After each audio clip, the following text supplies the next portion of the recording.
प्रथम प्रश्न राष्ट्रीय शिक्षण नीति 2020 परीक्षाમાં પૂછાયેલ અગત્યના કેન્દ્ર શાસિત પ્રદેશની શાળાઓ ન્યૂનતમ વ્યવસાયિક અને ગુણવત્તાપૂર્વક માનાંકોનું પાલન કરે છે કે કેમ તે જાણવા માટે રાજ્ય સંસ્થાની ભલામણ કરે છે તે કઈ સંસ્થા છે? શાળાઓ જવાબ છે ન્યૂનતમ વ્યવસાયિક અને ગુણવત્તાપૂર્વક માનાંકોનું પાલન કરે છે કે કેમ તે જાણવા જે સંસ્થાની ભલામણ કરેલ છે તે કઈ સંસ્થા છે?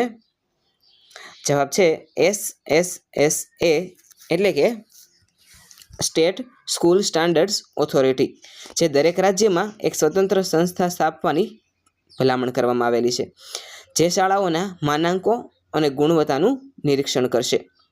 પ્રશ્ન નંબર 2, રાષ્ટ્રીય શિક્ષણ નીતિ 2020માં કયા ધોરણ સુધી માતૃભાષામાં શિક્ષણ ઇચ્છનીય છે?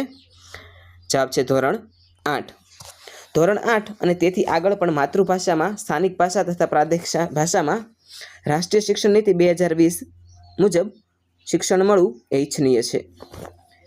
જો આજનો વિડીયો આપને પસંદ આવ્યો છે અને ચેનલમાં નવા હોય તો ચેનલને લાઈક અને શેર કરી દેજો. Thank you.